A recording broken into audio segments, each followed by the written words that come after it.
know, they say baseball is the national pastime. It really is. When I walk in there like opening day this year, and you get the smells of the stadium. The smells are the best part. Just being able to go out and have a hot dog and sit out in the sun.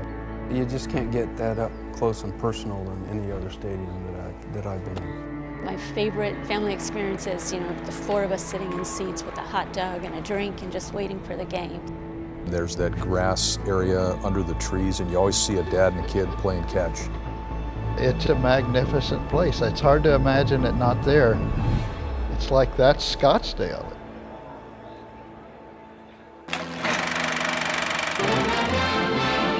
Easterner Marianne arriving in Phoenix for an Arizona vacation.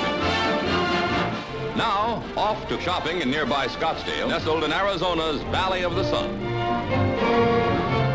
Without tourism, Scottsdale would be a very different place. Our best month of the year is March. And why? Because of spring training. Spring training is so integral to Scottsdale. It's part of our DNA. And the reason that Scottsdale exists in terms of spring training is because of the Charros. The Charros really were founded to be a promoting group for the city of Scottsdale, and morphed into a big fundraising organization through baseball. We do a lot of charity work and we have the horseback rides, but our real business is baseball. That's what we do. We thought it was an economic engine for downtown Scottsdale. The city had the foresight to put a nonprofit organization in between the team and the city in terms of revenue. So rather than that money going into the city's coffers and just being lost, now you've got a nonprofit that can funnel it back into the community. All the other cases, the team pays the rent right to the city and the money just gets lost in the big budget.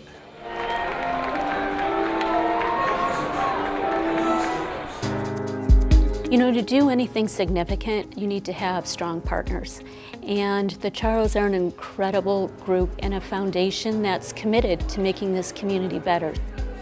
Our goal is to always provide the best in public education. But that requires resources, and resources are not available to public schools as much as you'd like them to be. And so the first partner that we turn to and the first partner to step up for something new and innovative are the Scottsdale Charros, and it makes a big difference. Over the years, the Scottsdale Charros have literally changed thousands of lives. Many of the young people that live in our area can't afford to play sports, can't afford to get the additional tutors that they may need. Because of the funding that we receive through the Scottsdale Charros, the Boys and Girls Clubs of Greater Scottsdale is able to go out in the community and say no child will be turned away. We want to make sure that our young people grow up and be positive, productive citizens in the community. So the opportunity to participate in service learning projects and learn what it means to give back to community is really important in the work that we do. I think most people would be surprised to hear that 25 years ago, Cactus League was on a banana peel and almost left Arizona. The facilities were old and deteriorating. The city of Scottsdale didn't wait for the county to help them. They had a bond issue to go to the voters and enhance Scottsdale Stadium. Initially, the polls didn't look very good. I don't remember that we made a chart about is it worth fighting for or not. It was just we're stubborn, and the Charros had baseball, and we were going to do everything we could to keep baseball in town. It wasn't easy. There were pitfalls along the way. I mean, it almost just didn't happen. The Charros got the vote out. Yes. We not only got the vote out, but I think it was over 75 or 80%. 70%. Of the votes were in favor of the bond issue. It was these people that really believe in Scottsdale that made that happen. Here's the pitch. There's always that wanting to put one foot forward and getting better every year. We always try and find new ways to raise money and to be creative. We know the ultimate goal is to give back to the community. There's not a lot of passive individuals involved with the Charros. Every time we have a Charro ride or we have a baseball, it's got to be bigger and better. And that's and that's just the AA personalities of the Charros that we bring into the group. They refuse to let it fail.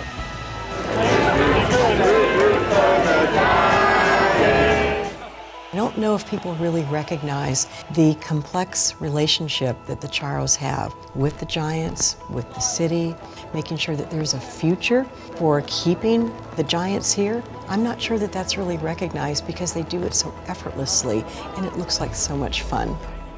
The Charros have been extremely positive for Scottsdale, whether it's tourism and business and charities. From my standpoint, it's unique. We just want to be the group that gives back to the community and looks for new and innovative ways to do things in the community, and with baseball we can do that. So many people think that work is just work, and sometimes work is really a bonding experience. We're a group of brothers, truly a group of brothers. The Scottsdale Charros really are an important component to public education in the Scottsdale community. We have always been able to count on the Charros funding. We couldn't do what we do without it. Some years ago, I gave one of my former law partners a couple of tickets to my game. He said, my son and I were there for 2 hours and we had conversations. You know, when the game is interesting, you watch the game, in between innings, and you just kind of talk. He said, the best father and son time I've had in a long time. That's what, to me, baseball is all about.